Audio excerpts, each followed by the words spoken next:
Hi hello ఇది మా చిన్నోడి science project. Water purifier science project కోసము ఇట్లా కార్కు బోర్డును ఇట్లా స్టెప్ బై స్టెప్ కట్ చేసుకొని 2 ముక్కలను కట్ చేసుకోవాలి. దీనికి కింద నిలబెట్టడానికి ఇంకో అట్ట ముక్కను కట్ చేసుకొని దాన్ని గ్లూతో లోపల పైన బాగా అతికించుకోవాలి. ఇట్లా స్టెప్ బై స్టెప్ బాటిల్స్ పెట్టడానికి చిన్న చిన్న అట్ట ముక్కలను 4-5 కట్ చేసుకొని దాని షేప్ వచ్చేటట్లు చూసుకొని గ్లూతో అతికించుకోవాలి. ఈ సైన్స్ ప్రాజెక్టు మూలంగా మురికి నీటిని మంచి నీటిగా ఎలా మార్చాలో పిల్లల్లో నాలెడ్జి పెరుగుతుంది. మురికి నీరు తాగడం మూలంగా హెల్త్ ఇష్యూస్ వస్తాయని పిల్లలకు తెలియజేయాలి.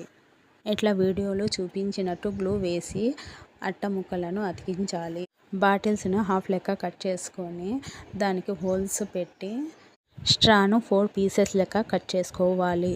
స్ట్రాను హోల్స్లో పెట్టి దాని చుట్టూ నీరు బయటికి రాకుండా గ్లూతో స్ట్రా చుట్టూ అతికించాలి.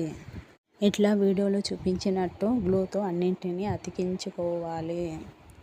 మనం ఉపయోగించే ఈ సైన్స్ ప్రాజెక్టులో లో కాస్ట్, నో కాస్ట్లో ఉన్నాయి. బాటిల్స్, కార్కు బోర్డు, స్ట్రా ఇవే తప్ప ఏమీ లేవు. పిల్లల్లో నాలెడ్జి పెరుగుతుంది. ఒక దాంట్లో ఇసుక, ఇంకో దాంట్లో రాళ్ళు, ఇంకో దాంట్లో కాటన్ వేసి, ఇంకో దాంట్లో బొగ్గు వేసి ఒకదానిపై ఒకటి స్టెప్ బై స్టెప్ పేర్చి పెట్టి పిల్లలకు ఎక్స్ప్లెయిన్ చేయాలి. ఇది దీంట్లో నుంచి నీరు పోస్తే ఇట్లా కిందికి వస్తుందని పిల్లలకు చెప్పాలి. మీకు నచ్చితే లైక్, సబ్స్క్రైబ్ చేయండి.